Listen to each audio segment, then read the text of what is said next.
Sei que está no comecinho da semana, ainda a gente está criando forças, né, para enfrentar a semana.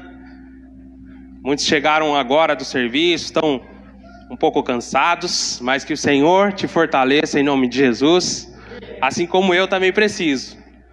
Que hoje não dormi, eu dormi 2 horas hoje e daqui já estou saindo, já 9h30 já tenho que estar lá no trabalho. Então, só a graça de Deus sobre as nossas vidas, mas eu estou contente, estou feliz, porque eu sirvo a um Deus vivo e um Deus que é bom o tempo todo, Isaac. Estávamos compartilhando ali fora, nesse ano que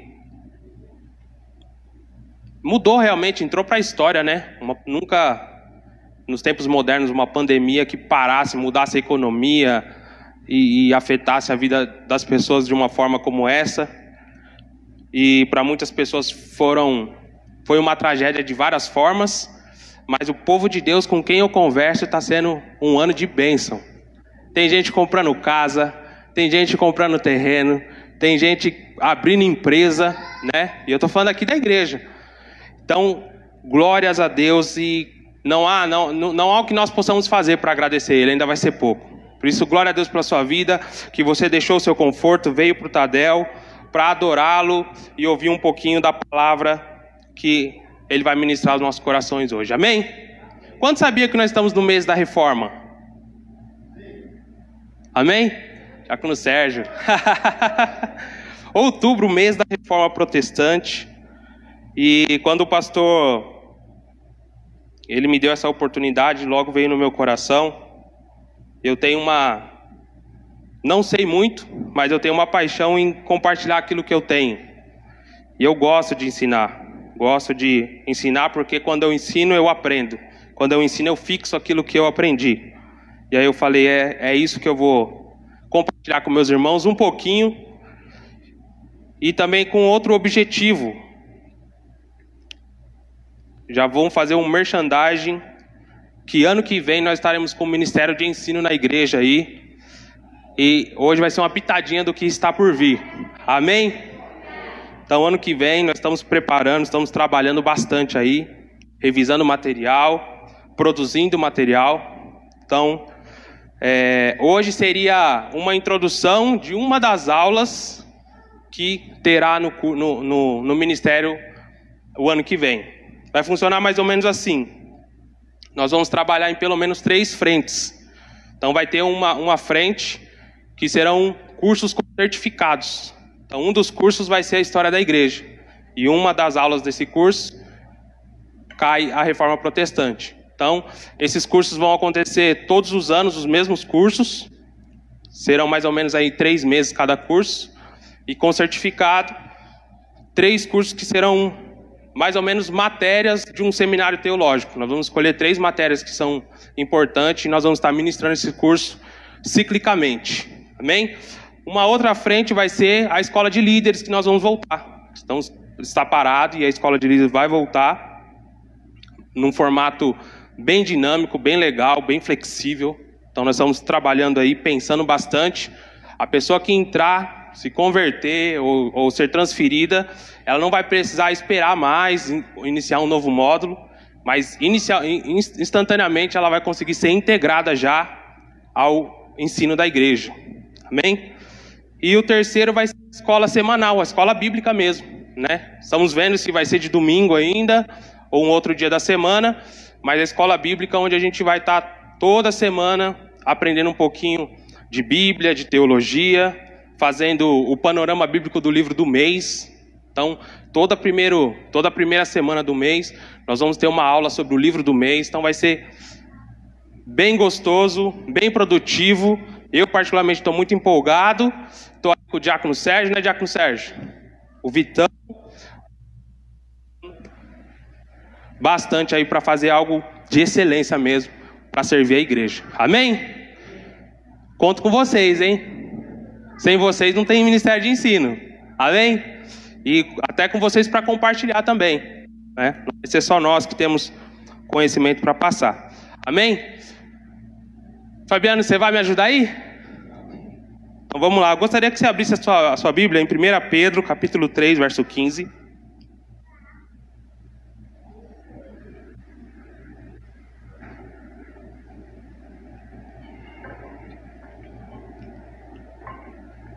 Eu vou passar bastante informação histórica aqui, mas eu queria fundamentar hoje o nosso pensamento dentro desse versículo, 1 Pedro capítulo 3, verso 15, que diz: antes, santifiquem Cristo como Senhor no coração, estejam sempre preparados para responder a qualquer que lhes pedir a razão da esperança que há em vocês.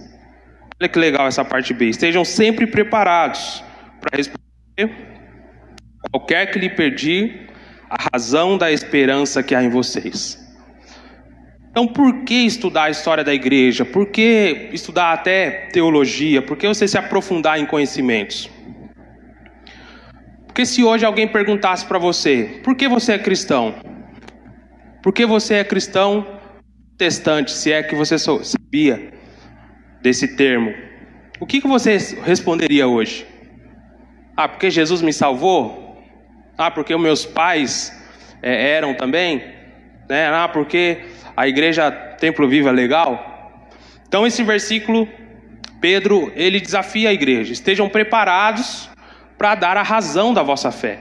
Sejam preparados para dar a razão da esperança que há em vocês. Então essa é uma das importâncias de nós sabermos as nossas bases, a base da nossa doutrina, a base da nossa fé. Por que somos cristãos? Por que protestantes? Então hoje nós vamos falar um pouquinho dessa história que é importante para isso. Hoje você e eu, nada mais nós somos do que tudo que nós vivemos na vida, o resultado de que você passou na vida, aonde você nasceu, como você foi criado, as coisas boas que você viveu, as coisas ruins que você viveu, os acertos que você teve, os erros que você teve, resultou no que você é hoje. E a igreja não é diferente. Hoje, o que a igreja nada mais é que o resultado de tudo aquilo que aconteceu anos atrás. Amém? Então essa é a importância. Hoje nós vamos fazer um breve estudo mesmo. Nós vamos dar uma pincelada só. Mas eu quero muito te incentivar e desafiar você a aprofundar naquilo que você vai conhecer hoje ou rever hoje. Amém? Glória a Deus. Então vamos lá. Põe na tela para nós aí os slides, por favor. 503 anos, 1517, Martinho Lutero, ele pregava 95 teses na porta da igreja do castelo em Wittenberg, na Alemanha. Então, em 1517, esse monge agostiniano alemão, ele pregava 95 teses que seriam protestos contra práticas que a igreja estava cometendo naquele tempo. E por mais que eu, particularmente, antes de estudar um pouco mais, eu achava que isso era uma afronta mesmo, né? Ele foi lá cutucar e ele queria se rebelar, ele queria se colocar contra a igreja, mas não. Martinho Lutero, ele era um professor de teologia ali ali na comunidade católica, e era muito comum que eles colocavam realmente, ali na porta da igreja era como se fosse um mural. Então era muito comum em teses, em pontos que eles queriam gerar um debate, uma discussão, uma revisão, era muito comum que eles pregassem essas folhas, esses artigos na porta da igreja. Então, na verdade, eu digo que a reforma protestante, ela foi um protesto que resultou na reforma. Lutero, ele não imaginava, talvez, que ia resultar em algo tão revolucionário que resultou a reforma. Ele simplesmente queria colocar ali alguns pontos que precisavam ser revistos. Ele queria chamar a atenção do Papa, da autoridade da igreja, para revisar alguns erros que estavam sendo cometidos, que estavam fora ali da Bíblia, para que a igreja católica fosse reformada. Lutero em nenhum momento pensou, vou criar uma igreja. Hoje existe, né, a igreja luterana, que é viva até hoje, dentro das tradições de Lutero, da teologia luterana. Mas ele nunca imaginou em criar a sua própria igreja. Então nasceu assim. Era comum colocar as teses ali, os artigos ali para debate.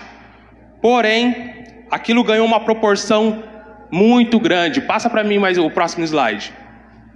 E aí a gente vai conhecer essas 95 teses, o primeiro viral da história. Olha lá.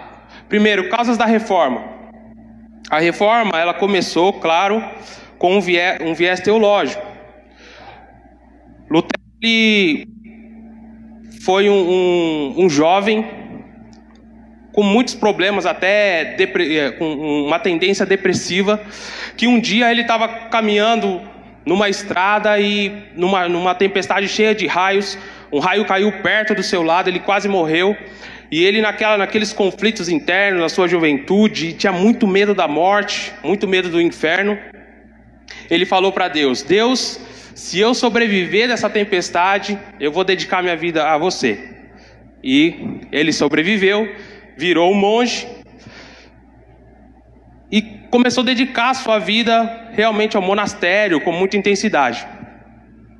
Porém, ele tinha dentro de si ainda esse sentimento, esse conflito interno que ele tinha. Então ele se sentia muito pecador, ele se sentia muito sujo. Diz a história que muitas vezes encontravam ele nos seus aposentos, às vezes até desmaiado, de tanto que ele se autoflagelava para retirar os pecados do seu corpo. E nisso, um dia, ministrando a palavra ali no seminário teológico como professor, ele leu Romanos 1:17. Põe para nós na tela aí, ô Fabiano, por favor. E olha que legal, que coisa interessante. Romanos 1:17, ao ele ler Romanos 1:17, ali realmente Lutero se converteu. Ele conheceu a graça de Deus sobre a vida dele. Olha só, porque o Evangelho é revelado a justiça de Deus. Uma justiça que do princípio ao fim é pela fé. Como está escrito, o justo viverá pela fé. Essa é uma dos versículos que é ligado a Lutero. Então, quando ele leu ali, a sua mente abriu e ele entendeu que não tinha nada a ver com ele. Foi como a canção que a gente cantou hoje. Tem tudo a ver com Jesus. Ele precisava apenas ter fé que ele seria justificado. Não era pelo seu flagelo, não era pela indulgência, não era pela sua dedicação à vida no templo, mas era simplesmente pela fé. E aí, com essa conversão, nesse tempo que ele se converteu, que ele conheceu realmente a graça e a justificação pela fé, havia um homem chamado João Tetzel, lá na província, que era o emissário do Papa, que estava fazendo coletas por todo o reino. Naquela época a Igreja Católica estava muito endividada e também estava querendo reformar a Basílica de São Pedro. Só que esse cara, ele foi conhecido, é conhecido na história. Quando você falar de reforma, você pode pesquisar na internet, em qualquer conteúdo você vai ouvir talvez falar desse cara. Que esse cara que foi o estopim para que Lutero se realmente posicionasse ali contra essas práticas da igreja. Esse cara chegou lá para coletar dinheiro, e a igreja lá já era conhecida por isso. E ele era muito agressivo realmente. Tanto que ele tem uma frase que ele diz que cada moeda que caía no cofre da igreja, uma alma saía do purgatório. E aí, Lutero ali em Roma, vendo essas vendas de indulgências, a imoralidade, a corrupção na igreja, os tronos do clero ali, os cargos do clero sendo trocados politicamente, passando de família para família, ele se revoltou e tomou essa posição de pregar essas 95 teses para que a igreja parasse e refletisse no caminho que ela estava andando. Porém, ainda além disso, quando essas teses, alguns estudiosos ali, alguns alunos de Lutero, eles pegaram essas teses e eles começaram a multiplicar. Por isso que eu falei do primeiro viral da história. Eles começaram a reproduzir, e aquilo espalhou de uma forma muito grande ali na Alemanha. E aí, fora esse viés teológico, aí ganhou muita força porque houve também um viés político de pessoas que queriam se desvincular do poder da Igreja Católica e também do viés econômico, porque a igreja ela cobrava impostos, havia o feudalismo ali na igreja. Então, nasceu com viés teológico, mas ganhou muita força também a reforma por causa de outros interesses. Amém? Mas nós vamos falar apenas mais do tema e da causa teológica. Então pode passar para nós, por favor. Olha só, a tese 62. Olha só que bacana. O verdadeiro tesouro da igreja é o santo evangelho da glória e da graça de Deus. Martinho Lutero. Então, as causas nasceram aí. Foi aí que incitou Lutero ter essa posição com a igreja. E por trás ainda ganhou força por causa da política e da economia. Pode passar para nós. Porém, Lutero é a figura mais conhecida. Porém, nós não podemos falar da reforma sem falar um pouquinho desses homens que foram conhecidos como os precursores da reforma. Aqui ao canto aqui é o John Wycliffe, inglês. Aqui é o John Hus, da República Tcheca, Boêmia. E ali é o Savonarola, que a gente vai falar um pouquinho para frente. Pode passar.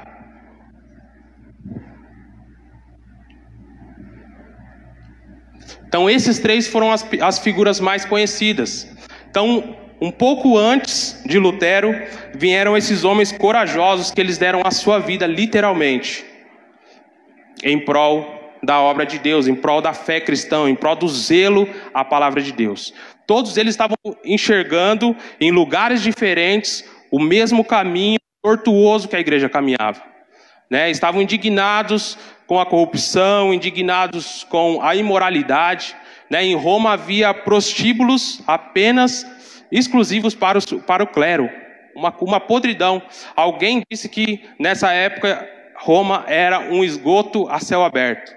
Então esses homens muito temerosos a Deus, muito apaixonados pela palavra de Deus, eles se posicionaram.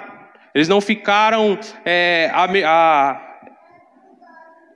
eles não tornaram aquilo relativo, não relativizaram aquilo que estava acontecendo com a igreja. Mas eles se posicionaram e cada um foi conhecido por uma posição que ficou mais clara, mais destacada. Pode passar para nós, Fabiano. Olha só os protestos que eles ficaram conhecidos. Wycliffe, contra o poder político da igreja, o luxo, a riqueza ostentada pelo clero. Então lá atrás, lá pelo ano de 300 depois de Cristo, lá pelo segundo e terceiro século, quando o imperador Constantino ele se converte, a igreja que era predominada por pobres, por pessoas simples, os cultos eram nas casas, essa herança herdada da igreja apostólica, e a igreja era perseguida. Não havia templos, não havia pessoas influentes envolvidas com a igreja. Mas, de repente, o imperador se converte, e essa conversão ela é questionável, e o cristianismo deixa de ser perseguido e passa a ser algo atraente. Então, muitas pessoas se converteram nessa época, outras apenas simpatizaram. E com isso, ali começa a mistura da igreja que se tornaria a Igreja Apostólica Romana no futuro. Então aí entrou luxo, entrou dinheiro. Como essa conversão de Constantino ela é questionável, por quê? Porque mesmo envolvido com o cristianismo, ainda ele frequentava e participava de rituais pagões. Então ele começou a misturar tudo e trazer para a igreja, e isso foi caminhando para ser a igreja no tempo que esses caras eles protestaram. Então por isso que a igreja tinha chegado a esse tempo. Então poder político, o imperador entrou e aí começou que as posições ali dentro da igreja se tornaram mais políticos do que religiosas. E aí o Wycliffe era contra isso. A igreja precisava ser algo e o Estado ser outro. Precisava separar essas questões. E não era o que acontecia. Praticamente nenhum rei conseguia sustentar o seu poder sem a bênção do Papa, sem o apoio do Papa. E por isso que houve o apoio político para a reforma. porque haviam pessoas que queriam desvincular realmente, elas queriam essa liberdade para conseguir também alcançar o poder político.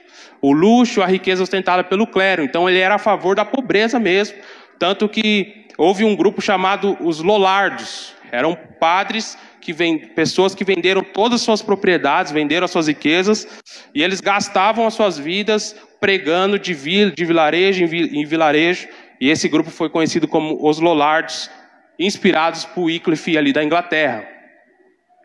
John Hus, que foi ali da Boêmia, ele pregou contra a idolatria e a falta de acesso dos leigos à ceia. Isso aqui eu achei muito interessante e é até contemporâneo, né? Nós somos uma igreja que muitas pessoas criticam a nossa forma de servir a ceia, né? Onde nós não colocamos, você pode, você não pode.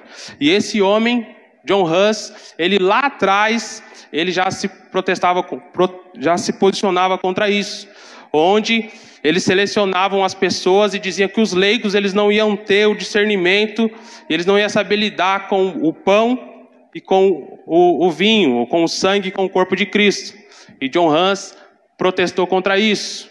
Savonarola, ele não foi bem um reformador. Ele era italiano e ele propagou uma reforma mais interna ali em Florença.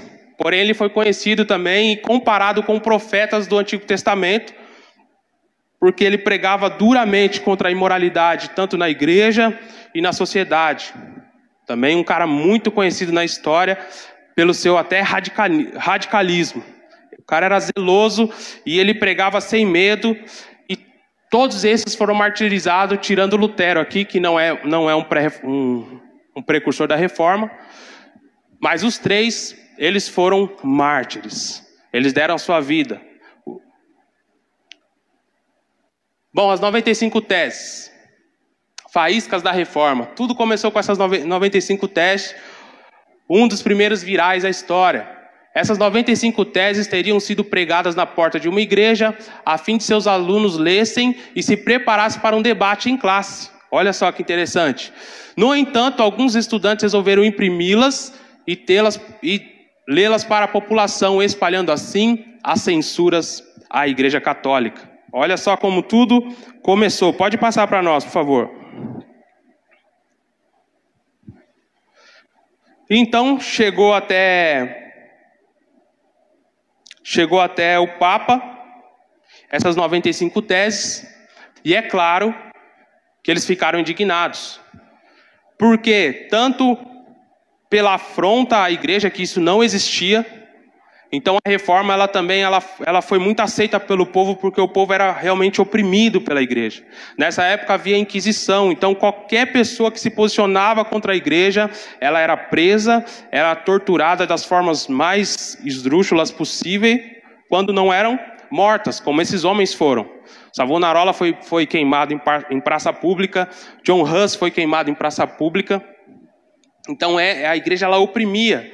E aí ela não aceitava nenhum confronto. E de repente, um monge ali, qualquer, que ninguém ouviu falar, ninguém sabia quem era, um zero à esquerda, está afrontando a igreja? Como assim?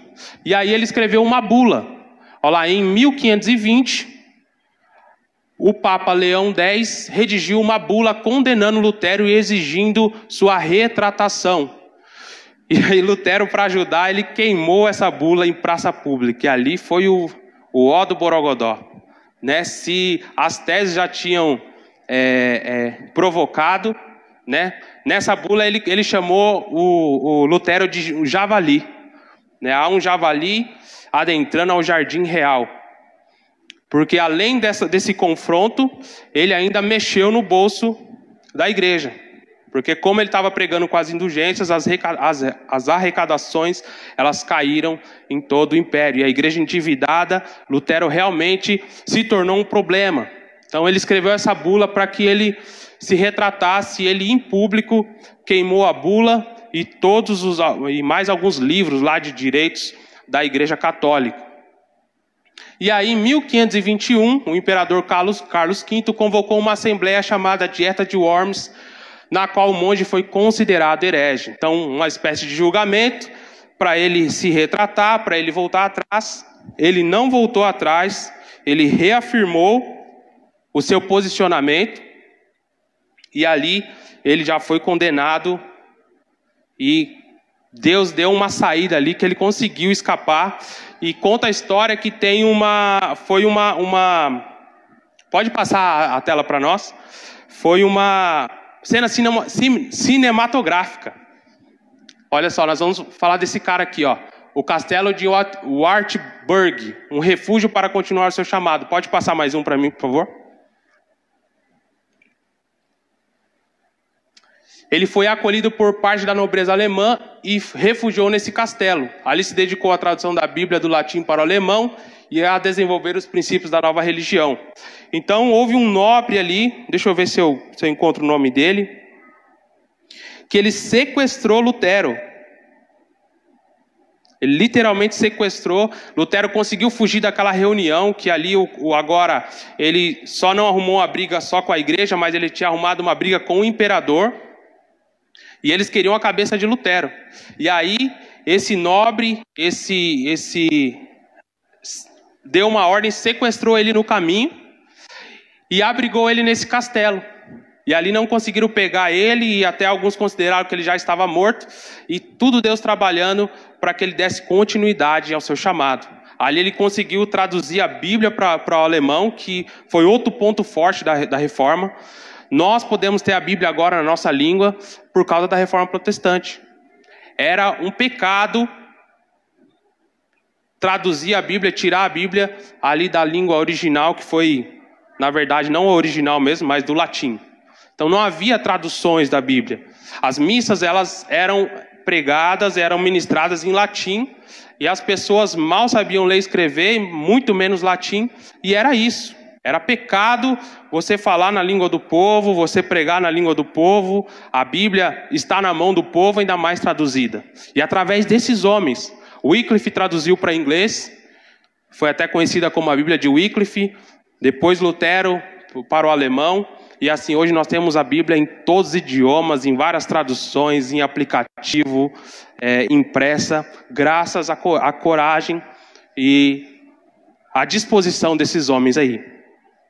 Então ele nesse castelo, ele deu sequência ao seu ministério e ali continuou construindo, né, e produzindo conteúdo teológico ali para a igreja reformada. Pode passar para nós, por favor. Então, quais foram os resultados da reforma? Olha, na sociedade, o enfraquecimento do poder político da igreja. Então, o nascimento do conceito Estado laico. Então, antes era misturado e a igreja, ela exercia o poder político. A igreja, ela empossava e destronava ali reis, se ela quisesse. E isso começou a enfraquecer e separar através da reforma.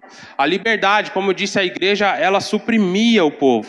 A igreja cobrava impostos do povo, a igreja ela não dava nenhum tipo de liberdade de expressão, pensamento, né? E através da reforma isso foi conquistado. E as escolas públicas também. Aqui depois, nós hoje vamos até Lutero, mas depois de Lutero nós vamos ouvir falar de Zwinglio e Calvino. Homens que na Suíça, eles fundaram universidades e eles traduziram a Bíblia. E se traduziram a Bíblia, falou, o pessoal precisa saber ler. E por isso eles começaram também a popularizar o ensino. E aí nasceu também o conceito das escolas públicas, o ensino de direito para todos, para que inicialmente eles pudessem conhecer as Escrituras. E aí hoje nós temos esse conceito das escolas públicas. Então olha que coisa interessante, o poder de influência que a igreja teve na história, na sociedade, na cultura. Pode passar para nós, por favor? Na economia, na liberdade econômica, o livre trânsito e o livre pensamento. Então a liberdade econômica, como eu disse, a igreja ela dominava tudo, ela tinha controle sobre tudo, e ali eles começaram, até como eu falei, o Lutero, nesse tempo do castelo, ele começou a desenvolver pensamentos fora também da teologia. Então, sobre a sociedade, e eles começaram a influenciar até nesses outros parâmetros da sociedade.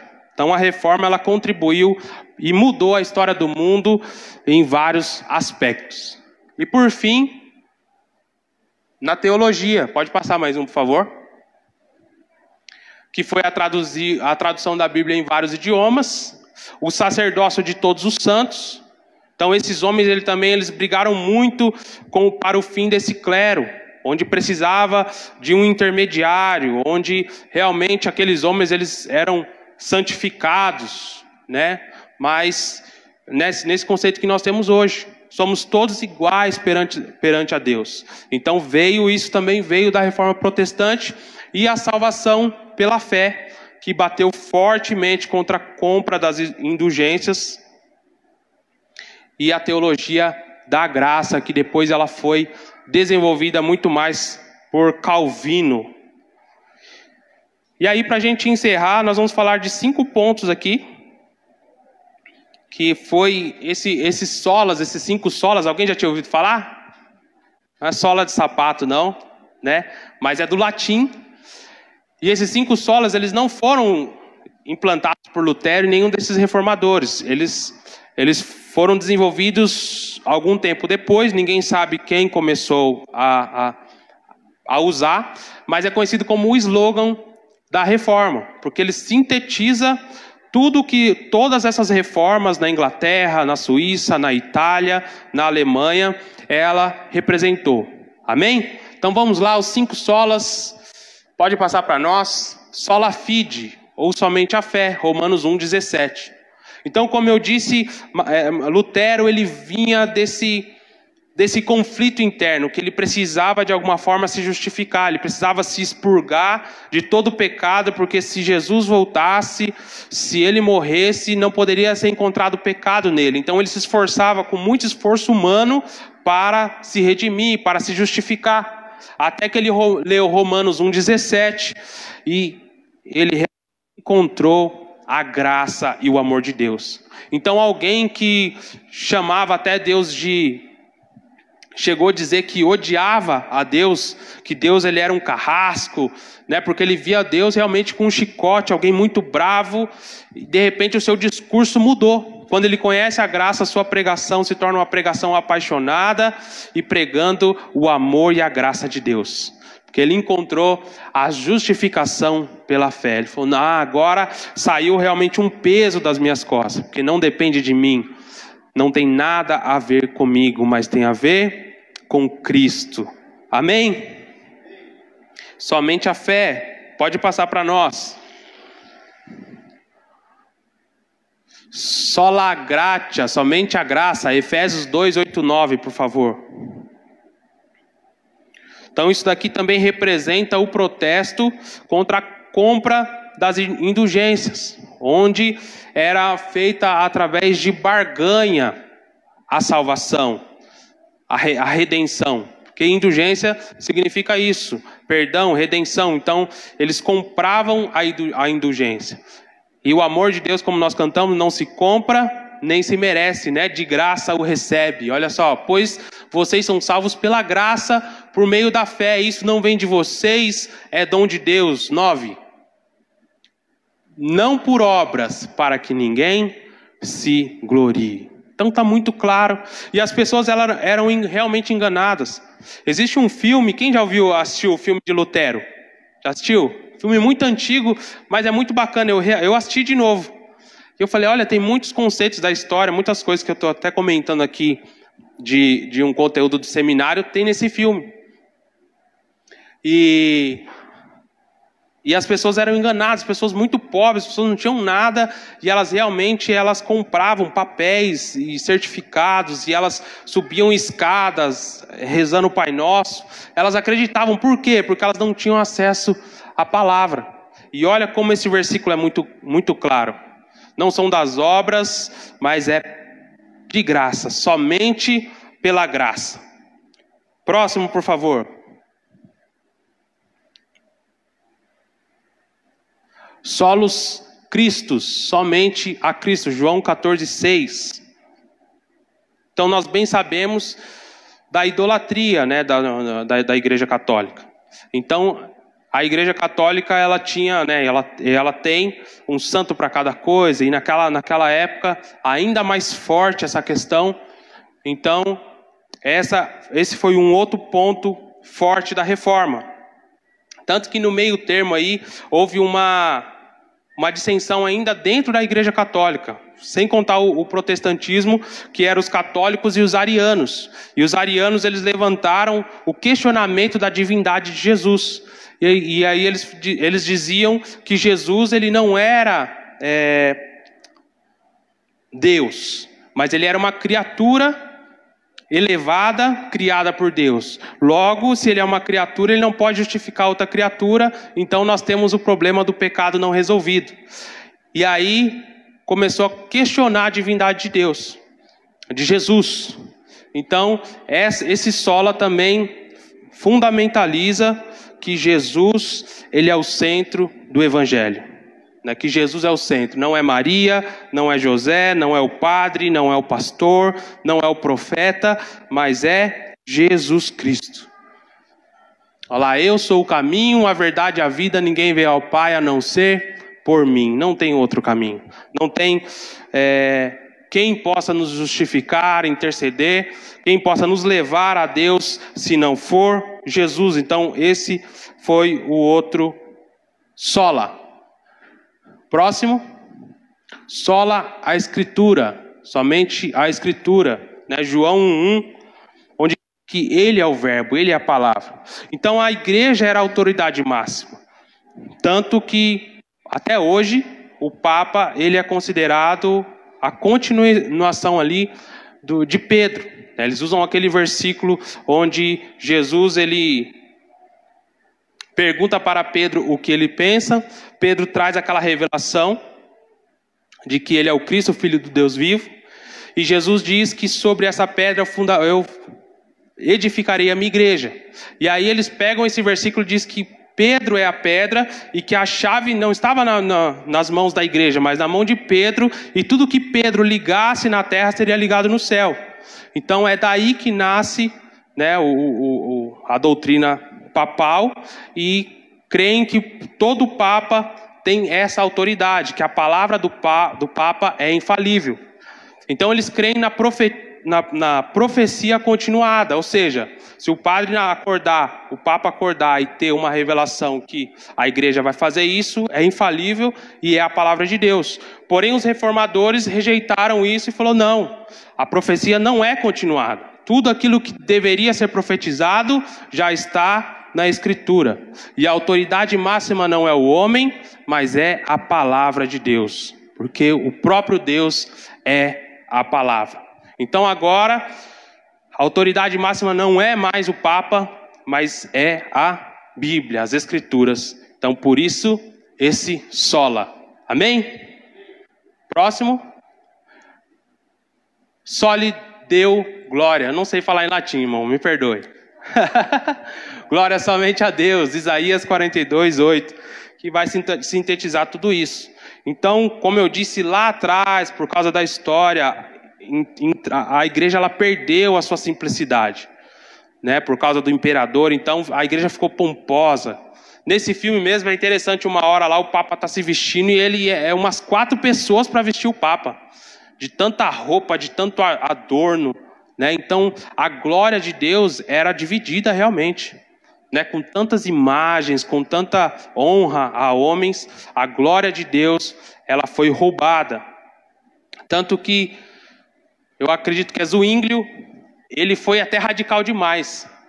Ele ficou tão inconformado com essa realidade da igreja, que ele, na reforma, ele falou assim, que por mim os crentes eles adoravam numa caixa branca, toda pintada de branca, para que nada interferisse. Então ele ficou tão inconformado com essa realidade da igreja, que ele tirou tudo mesmo. Lutero, ele protestou contra tudo que ia contra a Bíblia. Zwinglio, ele protestou tudo que não tinha na Bíblia. Então não tem bateria na Bíblia, não tem bateria na igreja. Então ele tirou tudo, tirou as vestes, tirou cruz, tirou os órgãos. Então ele foi radical até demais. Mas por quê? Porque realmente o negócio era feio, era feio, era feio. E aí, abre para nós Isaías 42:8. E aqui a gente vai reforçar que Deus, Ele não divide a sua glória com ninguém. Eu sou o Senhor, esse é o meu nome, não darei outro a minha glória, nem a imagens o meu louvor. Então a glória é somente a Deus, não a homem, não a imagens, né? E por quê? Qual a importância de nós olharmos para a história? Porque vocês percebem que nós temos uma certa tendência em voltar aos mesmos erros? Hoje, muitas vezes, não é diferente. Não existe essas nomenclaturas, às vezes, né? Mas, indiretamente, muitas pessoas consideram a palavra do pastor inerrante. Elas nem confrontam aquilo que o pastor fala com a palavra. Nós vamos conversar com pessoas aí fora, e elas falam, não, porque o meu pastor falou que isso é pecado. Mas ela nem procura saber se a Bíblia diz que é pecado. Então está cometendo o mesmo erro, né? A pomposidade de muitos líderes hoje, muitos apóstolos. Eu acredito que os reformadores vivessem no tempo hoje, eles iam causar uma outra reforma, né? Apóstolos, pastores, a igreja católica, vamos até deixar a igreja católica de lado, que tem muito dinheiro, tem muito luxo mesmo, mas vamos falar de nós mesmos. Talvez a própria igreja protestante precisava de uma nova reforma. Porque nós vemos apóstolos, pastores vivendo realmente uma vida de luxo às custas dos fiéis, né? Onde a palavra não é mais a autoridade máxima, mas a filosofia cristã. Hoje nós vemos as pessoas que elas viralizam as suas mensagens na internet, os famosos coachings, os famosos que faz o fulano chorar, né? Mas não é mais a Bíblia, a palavra, quando um pastor abre a Bíblia e prega a Bíblia, fala, nossa, mas é só isso? Então, isso serve para nós refletirmos e não cometermos os mesmos erros daqueles que no passado cometeram, né? Revisarmos também de nós não cairmos nas mesmas armadilhas, onde Jesus tem sido tirado do centro também, né? E devemos colocar somente a Cristo. Jesus é o centro, o cristocentrismo e a salvação pela graça, que até hoje nós pregamos e escandalizamos a muitos, né? Porque se a pessoa ela não pagar o preço, se ela não fazer a campanha da salvação, ela não vai se sentir salva, né? Então isso é muito importante nós relembrarmos isso, nós trazermos à memória isso, para que nós venhamos saber que tudo isso foi conquistado também a preço de sangue. Esses homens morreram para nós termos a liberdade que nós temos hoje. Eu sei que você está cansado, você poderia estar em casa hoje, deitado no sofazão igual eu comprei lá de R$2.000, que Deus deu é um sofá gostoso. Todo mundo tinha o sofá, eu falei, Deus, eu quero um também, Deus me deu, né? Eu podia estar lá. Mas sabe, querido, eu não perco uma oportunidade de estar na presença de Deus. Sabe por quê? Porque a igreja ela era perseguida, ela era morta, era assolada. Nós não vai dar tempo de entrar, mas depois disso houve a contra-reforma. A igreja ela militarizou pessoas, né, armou pessoas, e ela perseguiu os cristãos e matava a espada ferrenhamente todos aqueles que se consideravam que queriam professar a sua fé. Hoje nós somos livres, podemos colocar a Bíblia debaixo do braço, vir para a igreja, adorar de porta aberta, fazer as nossas células. Nós precisamos valorizar isso. Quando nós desprezamos isso, nós desprezamos o sacrifício que esses homens fizeram por nós. Então que essa história te inspire também. Hoje talvez você não precisa dar a sua vida como esses homens deram. Mas qual que é o esforço que você está precisando fazer em prol do Evangelho? Qual é o sacrifício que você pode fazer em prol do Evangelho? Qual é a sua contribuição? A história da igreja ainda continua sendo escrita. E que nós não venhamos ser futuramente, se Jesus não voltar, eu acredito que volta logo, mas se Jesus não voltar, que os nossos filhos não estudem e olhem para a nossa geração como uma geração fraca. Uma geração que não contribuiu nada, que não escreveu nada. Mas que nós venhamos fazer a nossa parte na história. A história, enquanto Jesus não voltar, a história continua sendo escrita. Faça a sua parte também aí, em nome de Jesus. Amém? Glória a Deus. Vamos se colocar em pé.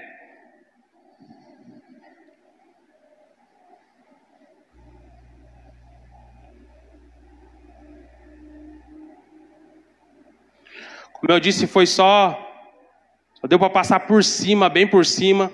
Cada ponto desse, cada história, existem mais pessoas. E outra coisa também, foi interessante que John Hus, quando ele foi morrer, conta a história que ele diz assim: hoje vocês estão matando um ganso, mas Deus levantará um cisne que vocês não poderão calar. Então dizem que isso foi até um tom profético, apontando para Lutero. E ele morreu, queimaram, depois esquartejaram, esmiuçaram, na verdade, o seu corpo e jogaram no rio para que ninguém o adorasse. E aí eu achei interessante o comentário lá do professor que falou que mal eles sabiam que era isso mesmo que ele gostaria. E esses homens, eles não são destacados também para que nós venhamos admirar com esse tom, porque hoje não vai dar tempo, mas eu poderia falar inúmeros erros que eles cometeram também, inúmeros. Então eles eram como a gente, eles eram sujeitos às falhas e cometeram falhas e inspiraram falhas, mas que nós vamos pegar as coisas boas e até essa humanidade, porque a gente olha e fala assim: poxa, eu nunca vou fazer algo relevante como esse homem. E eles eram pessoas comuns. Lutero era um desconhecido. Lá na frente nós vamos ouvir de Calvino também. Calvino nem queria nada, ele falou assim: eu só quero estudar a Bíblia e escrever e gerar conteúdo. Até que ele chegou em Genebra e empossaram ele lá como pastor da igreja e ele revolucionou o mundo. Então você também pode contribuir. Eu e você também podemos contribuir. Não olhe para você, mas olhe para Cristo e faça a sua parte em nome de Jesus. Amém? Glória a Deus, que Deus possa continuar abençoando a vida de cada um, que Deus possa continuar ministrando a vida de cada um em nome de Jesus. Feche os seus olhos, vamos agradecer ao Senhor por essa noite. Deus, obrigado, ó Pai, por essa palavra, Senhor, meu Deus, obrigado por esse pequeno ensino, que o Senhor possa incendiar os nossos corações, de nós olharmos para a história e nos inspirarmos, ó Pai, por aqueles que foram usados por Ti, Deus, por aqueles que tiveram coragem de entregar a sua própria vida para que hoje nós estivéssemos aqui, para que hoje nós pudéssemos ter acesso à Tua palavra, para que hoje nós fôssemos livres, para que hoje nós tivéssemos tanto benefícios, ó Senhor, meu Deus, na nossa sociedade, porque alguns homens disseram sim para o Seu chamado, alguns homens, ó Senhor, meu Deus, eles saíram da sua zona de conforto, ó Pai amado, e contribuíram, Senhor meu Deus, para o Seu plano, ó Senhor, para a Sua igreja na terra. E eis aqui, Senhor, ó Pai, uma parte da Tua igreja. Eis aqui, Senhor meu Deus, servos que já têm, ó Deus, se dedicado, que têm, ó Pai, se colocado à disposição. Nós queremos reforçar isso nessa noite, ó Pai, inspirados por esses homens, dentro da nossa realidade queremos também oferecer a Ti, Senhor meu Deus, algum tipo de sacrifício. Se o Senhor, ó Pai amado, precisar de nós, que o Senhor nos fortaleça, Senhor meu Deus, para que venhamos ter coragem, para que venhamos ter, ó Pai, disposição para dizer sim ao nosso chamado e contribuir, Senhor meu Deus, para a Tua vontade, para a nossa geração. Em nome de Jesus eu Te peço, ó Deus, revista cada um aqui nessa noite de autoridade, Deus, de fé, Pai, de sabedoria, de conhecimento, ó Deus querido, e que eles sejam usados, ó Pai, dentro, ó Senhor meu Deus, das esferas que eles estão inseridos na sociedade, ó Pai, dentro dessa empresa, dentro dessa escola, com o seu negócio, ó Pai amado, eles possam cumprir o seu chamado, eles possam contribuir, Senhor, para a história que continua sendo escrita, Senhor. Eu Te peço, ó Deus amado, que nós possamos ser, ó Deus, uma igreja, uma geração relevante, ó Pai, uma igreja e uma geração que também vai contribuir, ó Deus querido, para a propagação do Seu Evangelho, para a mudança de vidas, para a mudança de cultura, para a mudança da sociedade, em nome de Jesus. Assim nós Te agradecemos, ó Pai, e Te louvamos.